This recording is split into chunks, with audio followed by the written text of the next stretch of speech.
Hoy aprenderás la historia completa de la Biblia. Comprenderás tanto el Antiguo como el Nuevo Testamento, desde Adán en el jardín del Edén hasta la muerte de los discípulos de Jesús. Sin duda, cuando termines de ver este video no serás el mismo. Amarás aún más la palabra de Dios. Aunque claro, esto solo ocurrirá si abres tu corazón a la palabra de Dios. Si tienes las dificultades para entender la Biblia, en este video podrás comprenderla. Y después de ver todo lo que se enseñará, estoy seguro de que serás edificado e iluminado con las escrituras que se enseñan. Todo comenzó en el principio, antes del inicio. Solo existía Dios. Él nunca dejó de existir. Existe desde la eternidad. Él no tuvo origen. Es el origen de todo, no fue creado, es el creador de todas las cosas, no comenzó a existir, es el Padre de la eternidad. La eternidad es un atributo exclusivo de Dios. En el principio Dios creó los cielos y la tierra. En el sexto día Dios creó el hombre a su imagen y semejanza, y del hombre creó a la mujer. Adán y Eva fueron creados perfectos, puros e inocentes. Tenían plena comunión con Dios. Vivían deleitados en el jardín de Dios como mayordomos de la creación de Dios. Sin embargo, cayeron en pecado y toda la raza humana fue precipitada en ese abismo de depravación total, pues todos estábamos en Adán. Adán y Eva tuvieron dos hijos, Caín y Abel. Por envidia, Caín mató a su hermano, convirtiéndose en el primer homicida y fratricida de la historia. Más tarde, Adán y Eva tuvieron otro hijo, Seth. De él comenzó a surgir una descendencia santa que se volvió hacia Dios. No tardó, sin embargo, en que la tierra se llenara de maldad y violencia. Dios entonces decidió eliminar de la faz de la tierra al hombre que había creado, pero había un justo, Noé. Por eso Dios derramó el juicio mediante el diluvio, salvando a Noé, a su mujer y a sus tres hijos, Sem, Cam y Jafet, con sus respectivas esposas en un arca construida por ellos. Por medio de los hijos de Noé, Dios recomenzó el poblamiento de la tierra, dando inicio a los diversos pueblos. Sem se convierte en el padre de las naciones semitas, Cam se convierte en el progenitor de las naciones africanas y asiáticas, y Jafet en el tronco de las naciones europeas. Más tarde, Dios elige una familia para formar el pueblo que sería el instrumento para traer al mundo al Mesías prometido. Llama a Abraham de Ur de los Caldeos, este deja su tierra y su parentela y se convierte en un peregrino de la fe, levantando altares a Dios por donde pasaba. Siguió con Abraham, su sobrino Lot, que llegó a ser padre de dos naciones, los amonitas y los moabitas. Cuando Abraham salió de Harán, tenía 75 años. Dios prometió que tendría un hijo, el hijo de la promesa, y sería padre de una nación numerosa, y en él serían benditas todas las familias de la tierra. Abraham esperó 11 años sin que la palabra de Dios se cumpliera. Entonces Sarai, su mujer, dejando de creer en la promesa divina, entregó a su sierva Agar para cohabitar con Abraham.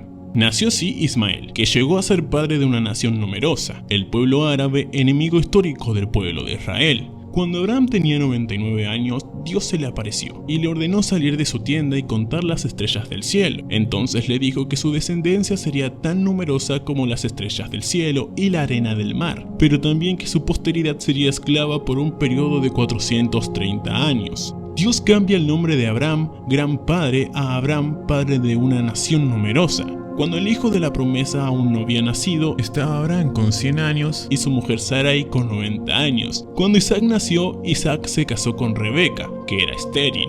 Después de 20 años de casados, Rebeca fue curada y les nacieron dos hijos gemelos, Esaú y Jacob. Esaú se convirtió en padre de los edomitas y Jacob, que en su conversión recibió el nombre de Israel, se convirtió en padre de los israelitas. Jacob tuvo 12 hijos y una hija por medio de José, el penúltimo hijo. La familia de Jacob se mudó a Egipto con 70 personas. Allí habitaron la tierra de Gosén, una región fértil. Esas 70 personas se multiplicaron de manera asombrosa. Después de 400 años en Egipto, salieron de allí bajo el liderazgo de Moisés con 600.000 hombres, sin contar mujeres y niños, es decir, alrededor de 2 millones de personas. La peregrinación por el desierto hacia la tierra prometida, que debía hacerse en 3 meses, llevó 40 años debido a la incredulidad del pueblo. De los 2 espías que fueron a conocer la tierra prometida, 10 regresaron con un informe pesimista e incitaron y amotinaron al pueblo contra Dios y Moisés. Ante los gigantes de esas tierras se sintieron como saltamontes y se empequeñecieron dudando poder de Dios. Entonces Dios los castigó severamente, condenando a todo ese pueblo a perecer en el desierto, permitiendo que solo Josué y Caleb, los espías creyentes, entraran en la tierra prometida. El pueblo de Israel anduvo en círculos en el desierto durante 40 años, un año por cada día que espiaron la tierra. El desierto se convirtió en el mayor cementerio del mundo, donde pereció toda aquella generación que salió de Egipto, excepto los 2 hombres que se atrevieron a confiar en Dios. Tras los 40 años de peregrinación tenemos 6 años de conquista de la tierra bajo el liderazgo de Josué, pero aún quedaba mucha tierra por conquistar. Josué, siervo de Moisés, introdujo al pueblo en la tierra prometida por un llamado de Dios y por una capacitación extraordinaria. Después de la muerte de Josué comienza una larga fase de 330 años de gobierno teocrático, llamado Periodo de los Jueces. Fue un tiempo de gran inestabilidad espiritual y de altibajos en la vida de Israel. En el tiempo de los jueces, el pueblo hacía lo que le venía en gana. Debido a la dureza del corazón del pueblo de Israel, este fue oprimido por muchos enemigos. En ese tiempo Dios levantó líderes de gran talla como Gedeón, Jefté, Sansón y Samuel. Después de ese largo periodo vino una nueva fase, la monarquía. El pueblo de Israel, mirando a las naciones vecinas, pidió un rey. El pueblo ya no quería que Dios gobernara sobre él. Samuel, el último juez, entonces unge a Saúl como rey sobre Israel. Saúl gobierna por 40 años. Comienza bien y termina mal. Abre las cortinas de su gobierno con humildad, pero luego se rinde a la soberbia, a la crueldad y finalmente a la rebeldía y a la apostasía. Después de él, David reina en su lugar también por 40 años, trasladando la capital de Israel de Hebrón a Jerusalén. Su gobierno es exitoso. David fortaleció su reino y se convirtió en el rey más destacado de Israel, acumuló fortunas, conquistó tierras, venció ejércitos, caminó con Dios. Fue un hombre según el corazón de Dios, a pesar de pecar gravemente contra Dios, contra su familia y contra su pueblo. Se arrepintió y fue perdonado por Dios. De su línea vino el Mesías. Tras su muerte, Salomón su hijo reina en su lugar por 40 años. Pidió a Dios sabiduría y Dios le dio sabiduría y riquezas. Se convirtió en un hombre notorio en su tiempo. Edificó el templo de Jerusalén y disfrutó de paz en su gobierno. Sin embargo, debido a sus muchas mujeres, su corazón se corrompió. Solo en la vejez, Salomón se volvió hacia Dios y se arrepintió de su pecado. Así tuvimos 120 años de Reino Unido. Saúl cayó en las redes de la hechicería, David en la trampa del adulterio y Salomón en las garras de la idolatría. Dios atendió al deseo del corazón del pueblo, dándoles reyes, pero el pueblo tuvo que sufrir las consecuencias de esa insensata elección. Tras la muerte de Salomón, el reino se dividió porque su hijo Roboam se negó a tener en cuenta el clamor del pueblo para aliviar los impuestos abusivos. La pompa, el fausto y el lujo del gobierno salomónico eran sostenidos por los brazos de los trabajadores. Ellos, estrangulados por puestos exorbitantes, aprovecharon la transición de gobierno para reivindicar cambios. Como no tuvieron éxito, no pudieron caminar con el nuevo rey. Así, 10 de las 12 tribus conspiraron contra Roboam y siguieron a un nuevo líder, Jeroboam I, formando el Reino del Norte, cuya capital se convirtió en Samaria. El Reino del Norte duró 209 años. Este reino tuvo 19 reyes provenientes de 8 diferentes dinastías. Ninguno de estos reyes fue piadoso, todos se apartaron de Dios y siguieron los caminos de Jeroboam I. Este rey decidió usar la religión por intereses políticos, temiendo que sus súbditos buscaran Jerusalén para adorar en el templo y fueran así atraídos políticamente por los reyes de Judá. Jeroboam I decidió construir templos en el reino del norte en Betel, Gilgal y Berbea. En ellos colocó un becerro de oro e indujo al pueblo a adorarlo como si fuera el propio Dios. Todos los 19 reyes del reino del norte siguieron ese camino. Todos fueron impíos y perversos. Ninguno buscó a Dios. El Señor levantó en ese tiempo algunos profetas para denunciar el pecado de los reyes de la nación y de los profetas de la conveniencia, así como de los sacerdotes sobornados por dinero. Dios levantó en ese tiempo a los profetas. Amós, Oseas y Miqueas. Ellos valientemente confrontaron los desvíos de la nación desde el palacio a las chabolas, desde los templos rivales al comercio, desde las calles a los campos, denunciaron la corrupción política y alzaron la voz contra la religión prostituta. Lanzaron el nivel acusatorio de Dios contra los poderes ejecutivos y legislativos que se habían corrompido, denunciaron la injusticia social y la opresión económica, convocaron al pueblo al arrepentimiento, pero sus mensajes cayeron en oídos sordos en el reinado de Acab por medio de su mujer, Jezabel. Se difundió en Israel la perniciosa creencia en Baal, el dios cananeo de la prosperidad. En ese tiempo Dios levantó al profeta Elías para desenmascarar a esa divinidad pagana y derribar la credibilidad del ídolo abominable. Aún en ese reino Dios llamó a Eliseo para reemplazar a Elías y llevar a cabo un ministerio prodigioso, pero como Israel no quiso escuchar la voz de Dios, el Señor usó el lenguaje de la vara y trajo a Asiria contra la nación de Israel. Asiria fue la vara de la ira de Dios contra Israel. Era un imperio expansionista, guerrero y sanguinario. Siempre que dominaba un pueblo practicaba barbaries y atrocidades contra los dominados. Normalmente al entrar en una ciudad o villa dejaba los cuerpos mutilados, apilando cabezas en la puerta de las ciudades conquistadas, exponiendo a las personas a la más amarga ignominia tras llevar al pueblo del norte al cautiverio. El rey Sargón II envió a la tierra de Israel una mezcla de otros pueblos, formando allí una gran mezcla de razas. Sabía que la acción racial debilitaría el potencial de existencia de un pueblo, así con esa mezcla racial se formó en Israel un pueblo híbrido llamado samaritano, que se convirtió en un enemigo acérrimo del pueblo de Judá, el reino del sur, compuesto por las tribus de Benjamín, y Judá tuvo 20 reyes, varios de los cuales fueron piadosos como Asá, Josafat, Ezequías, Jotán, Uzías, Joás y Josías. Siempre que un rey piadoso subía al trono, la nación prosperaba y crecía económicamente, moral, social y espiritualmente en el reino del sur para cumplir la profecía de que el Mesías vendría de la casa de David. Gobernó solo una única dinastía. Para hablar del pueblo de Judá, Dios levantó varios profetas como Isaías, Miqueas, Joel, Sofonías y Jeremías. La nación también se corrompió profundamente, no dando oídos a la voz de Dios. Entonces, de igual forma, Dios los disciplinó y envió al ejército babilónico, entregándolos en manos de sus enemigos. El pueblo de Judá fue llevado al cautiverio babilónico. El reino del sur, llamado Judá, duró 345 años. Después de 2 incursiones, Nabucodonosor invadió Jerusalén, destruyó su glorioso templo y llevó al pueblo al cautiverio, dejando la ciudad bajo tremendo oprobio. El pueblo estuvo en el cautiverio durante 70 años, conforme a la profecía dada por Dios al profeta Jeremías.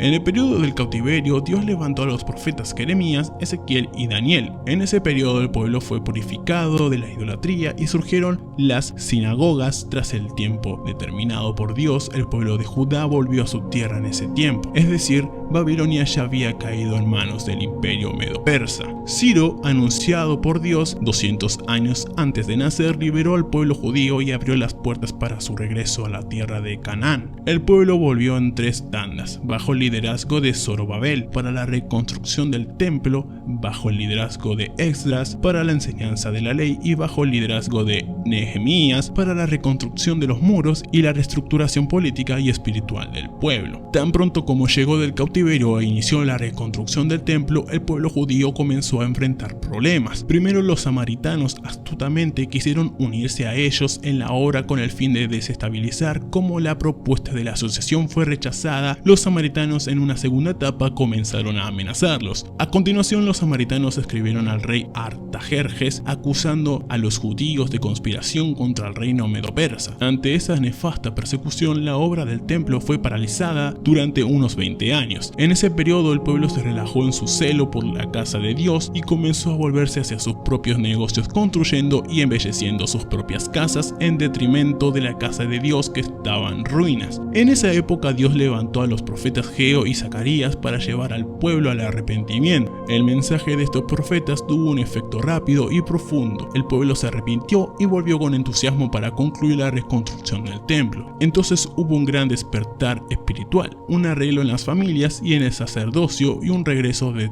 todo corazón a Dios. Unos 100 años pasaron y se levantó una nueva generación. Ahora el pueblo continuaba yendo al templo haciendo sus sacrificios, pero ya no honraba más a Dios. Ofrecían a Dios en holocausto animales ciegos, enfermos y lisiados. Despreciaban la mesa del Señor considerándola inmunda. Los sacerdotes se corrompieron y dejaron de enseñar la palabra de Dios al pueblo. La familia fue profundamente afectada. Los matrimonios comenzaron a desmoronarse, terminando en divorcio. El pueblo ya no creía más que Dios fuera capaz de juzgarlo, por lo que se relajó en la devolución de los diezmos. Aunque continuaba frecuentando el templo, estaba lejos de Dios. En ese tiempo Dios levantó a Malaquías para llamar al pueblo al arrepentimiento. Así se cerró el Antiguo Testamento. 400 años antes de Cristo, tras el profeta Malaquías, tenemos un largo periodo de 400 años llamado periodo interbíblico o periodo del silencio profético. En ese tiempo se escribieron los libros históricos religiosos no canónicos y los libros apócrifos. También se tradujo el Antiguo Testamento del hebreo al griego, dando luz a la famosa versión denominada Septuaginta. El imperio medo-persa cayó en manos del imperio griego. Alejandro Magno, tras conquistar naciones y reinos, murió precozmente a los 33 años de edad, llorando por no tener más tierras que conquistar. Expandió poderosamente su imperio, difundiendo la cultura helenística y la lengua griega, tan útiles más tarde para la divulga rápida y sin fronteras del evangelio. Con la muerte de Alejandro, el reino cayó en manos de 4 generales, siendo importante destacar el dominio de los ptolemaico-egipcios y de los seleucidas sirios, que siempre estuvieron en conflicto. Israel fue dominado ora por uno, ora por otro. En esa época, Antíoco Epífanes ultrajo a los judíos sacrificando un cerdo en el altar del templo en Jerusalén, lo que era una abominación para ellos. Este hecho dio inicio a la guerra de los macabeos, ganada por Judas Macabeo después de mucho derramamiento de sangre. Más tarde, en el año 63 a.C.,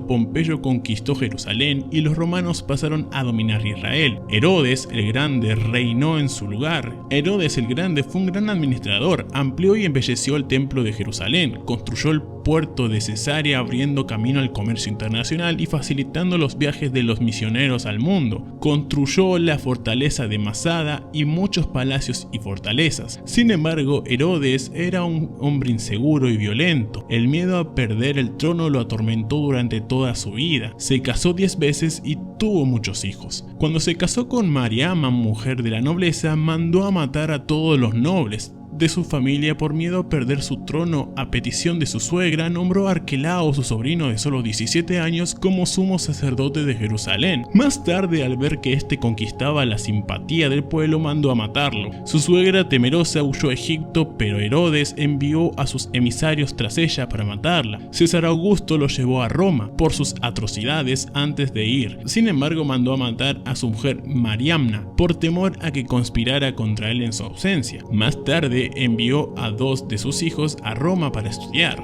Su hermana Salomé enseñó que ellos volverían más preparados para asumir el trono. Herodes no dudó, mandó estrangular a sus 2 hijos. Antes de morir, hizo jurar a su hermana Salomé que mataría al menos a un noble de cada familia de Jerusalén, porque quería llanto en su funeral. Ese fue el hombre que se alarmó cuando supo por los magos que un niño había nacido de Judea para ser el rey de Israel. Después de que Herodes el Grande muriera, alrededor del año 4 a.C., su reino fue dividido entre 4 de sus hijos. Arquelao, uno de los hijos de Herodes, reinaba sobre Judea, Samaria y Edom. Fue un pésimo rey. Los judíos al final pidieron a los romanos que lo retiraran del cargo. Roma, preocupada por los constantes problemas en Judea, instaló allí un procurador o gobernador romano, y así fue como los romanos comenzaron a gobernar directamente Judea. En ese momento, Pilatos era el gobernador. Esta catastrófica situación estatal y política en la que el pueblo elegido de Dios se encontraba bajo el poder odioso de los herodianos y a merced de la esclavitud del dominio de los romanos hizo que se manifestara como nunca antes.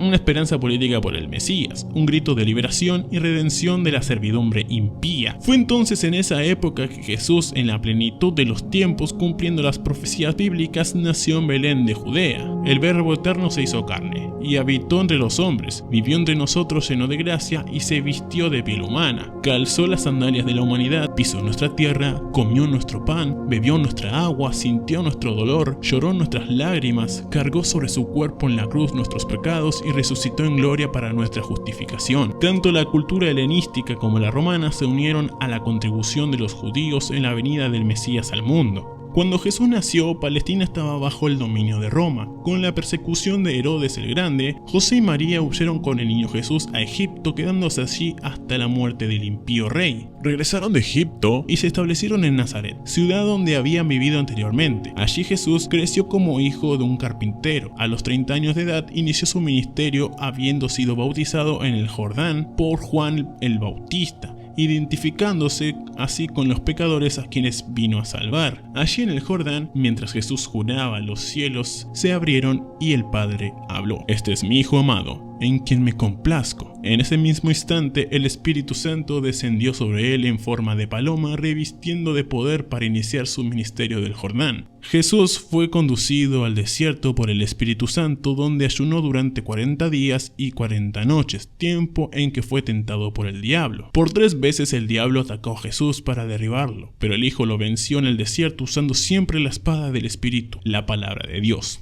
El diablo derribó al primero en el paraíso, pero fue derrotado por el segundo, Adán, en el desierto. Del desierto Jesús, lleno del Espíritu Santo, siguió hacia Galilea, llegando a Nazaret, donde vivió la mayor parte de su vida terrenal. Entró en la sinagoga, tomó el rollo del libro de Isaías y leyó: "El Espíritu del Señor está sobre mí, por lo que me ungió para predicar, para curar y para liberar". Jesús llamó a 12 hombres, a quienes dio el nombre de apóstoles, invirtiendo la mayor parte de su tiempo para entrenarlos y discipularlos. Recorrió Galilea, Perea, Samaria y Judea. Predicó en ciudades, aldeas y campos, predicó en sinagogas y en el templo, predicó al aire libre en la playa y también en hogares, predicó a multitudes y también a pequeños grupos. Jesús anduvo por todas partes haciendo el bien y liberando a todos los oprimidos por el diablo. Curó a los enfermos, alimentó a los hambrientos, dio vista a los ciegos, enderezó a los paralíticos, hizo caminar a los cojos, dio audición a los sordos, purificó a los leprosos, liberó a los poseídos y resucitó a los muertos. Fue la suprema revelación de Dios a los hombres. Recibió el nombre de Emmanuel, Dios con nosotros. Él es el propio Dios manifestado en carne. Jesús vino con una misión definida por todos aquellos a quienes el Padre le dio. Nació para morir, murió para que pudiéramos vivir. El apóstol Pablo fue enfático al decir que murió por nuestros pecados según las Escrituras, fue sepultado y resucitó al tercer día según las Escrituras. Su muerte no fue un accidente ni su resurrección una sorpresa. El diablo usó diversos artificios para apartarlo de la cruz, pero Jesús marchó hacia ella como un rey camina hacia la corona. En la cruz, Jesús aplastó la cabeza de la serpiente y triunfó sobre los principados y potestades, exponiéndolos al desprecio. En la cruz, Jesús consumó la obra de la redención. En la cruz nos liberó. La muerte no pudo detenerlo. Al tercer día, Jesús resucitó para nuestra justificación, antes de subir a los cielos. Sin embargo, instruyó a los discípulos a permanecer en Jerusalén, esperando la promesa del Padre hasta que fueran revestidos de poder en Hechos. Capítulo 1. Versículo 8, Jesús habla sobre la capacitación de poder dada por el Espíritu Santo y también da la estrategia de acción a seguir: ser testigos tanto en Jerusalén como en toda Judea, Samaria y hasta los confines de la tierra. Tras Pentecostés, la iglesia explotó en Jerusalén con un crecimiento asombroso. Multitudes eran continuamente agregadas a ella. El crecimiento y la expansión de la iglesia de Jerusalén son registrados por Lucas hasta el capítulo 7 del libro de Hechos. Como la iglesia aún estaba limitada a Judea, Dios envió una persecución contra ella y los creyentes fueron dispersados, llevando la palabra por donde iban. Así es como Felipe llegó a Samaria, rompiendo los muros de enemistad y predicando allí el evangelio con poder. El pueblo se alegraba al oír y ver las cosas que Dios hacía por medio de Felipe. El diácono predicador hablaba y hacía predicando a los oídos y a los ojos por la imposición de manos de los apóstoles Pedro y Juan. Los samaritanos también recibieron el Espíritu Santo. El evangelio se extendió más allá de las fronteras de Israel con la conversión del perseguidor de la iglesia, Saulo de Tarso, en el camino a Damasco. Más tarde, una iglesia gentil, la iglesia de Antioquía de Siria, se convirtió en la madre de las misiones culturales. Después de esto, Bernabé y Saulo partieron para el primer viaje misionero en las regiones de Galacia, pasando por Perge, Derbe, Iconio y Listra, estableciendo iglesias y constituyendo presbiteros. En el segundo viaje misionero, Pablo y Silas fueron a las provincias de Macedonia y Acaya, plantando iglesias en Filipos, Tesalónica, Berea y Corinto. Desde Antioquía de Siria, Pablo escribió la carta a los Gálatas, a Corinto y las 2 cartas a los Tesalonicenses. En el tercer viaje misionero, Pablo visitó la provincia de Asia Menor, permaneciendo 3 años en Éfeso, la capital de la provincia, desde donde escribió las 2 cartas a la iglesia de Corinto. En esa ciudad cosmopolita de más de 300.000 habitantes había el templo de la diosa Diana, un palacio de mármol 4 veces mayor que el Partenón de Atenas, de las 7 maravillas del mundo antiguo. En los años que Pablo pasó en Asia Menor se plantaron iglesias en toda la provincia, como las de Pérgamo, Tiatira, Sardes, Filadelfia, Laodicea, Colosas y Hierápolis. Debido a la hambruna que asoló el mundo en tiempos del emperador Claudio, los judíos fueron expulsados de Roma. Según se registra en el libro de Hechos, capítulo 18, versículo 2, Pablo entonces hizo una gran colecta entre las iglesias gentiles para llevar a los pobres de Judea. Al embarcarse rumbo a Jerusalén, comunicó a los ancianos de Efeso que de ciudad en ciudad lo que lo aguardaba eran cadenas y tribulaciones. Sin embargo, no consideraba su propia vida para cumplir su ministerio de anunciar el evangelio de la gracia de Dios. Antes de embarcar hacia Jerusalén, escribió su epístola más robusta, la carta a los romanos, donde compartió su deseo de visitar la capital del imperio y compartir con la iglesia la palabra, siendo por ella enviado hacia España. A pesar de llevar significativa ayuda financiera a los pobres de Judea, Pablo fue arrestado en Jerusalén y de allí trasladado a Cesarea, donde fue acusado durante 2 años por los judíos bajo la égida de los gobernadores Félix y Festo.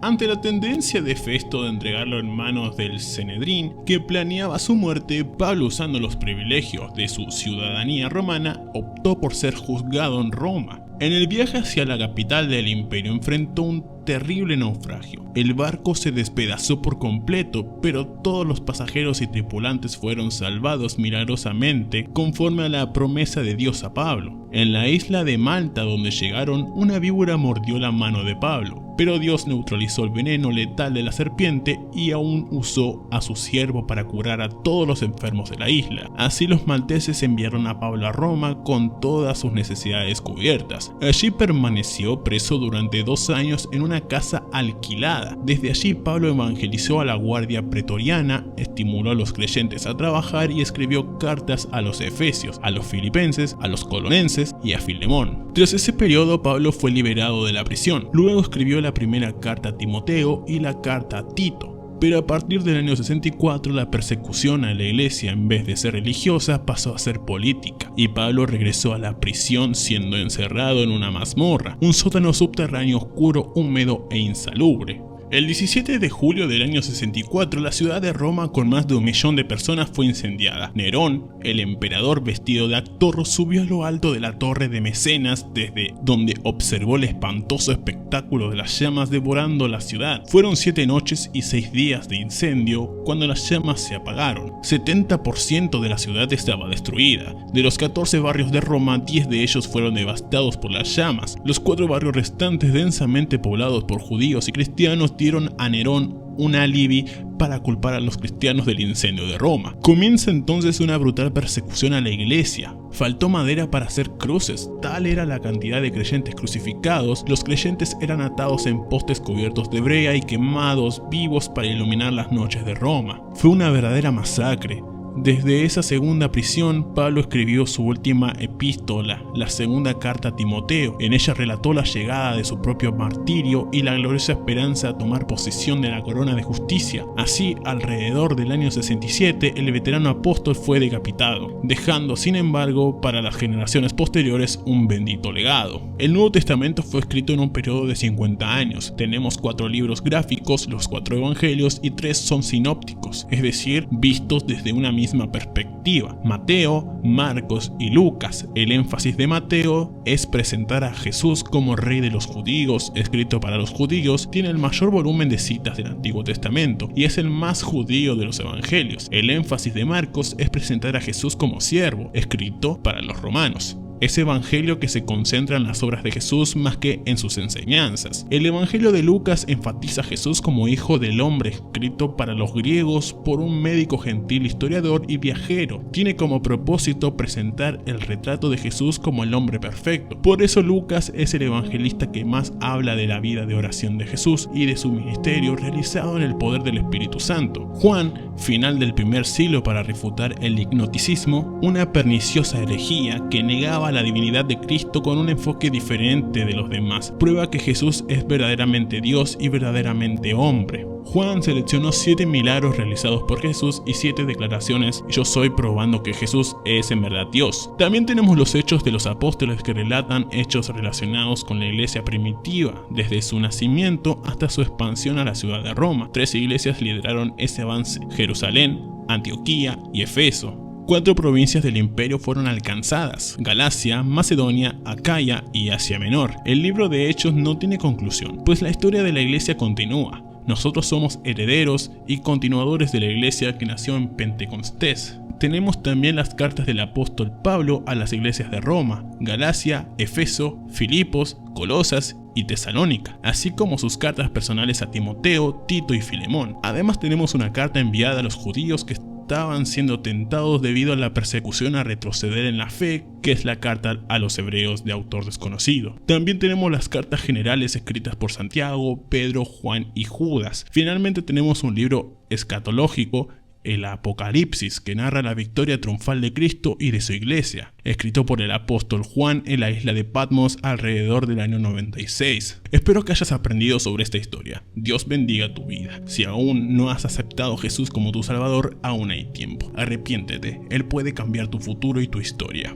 Puede quitarte toda tristeza, toda soledad y proporcionarte lo que necesitas. Dios te bendiga. Si te gustó el video, no olvides darle me gusta y suscribirte al canal.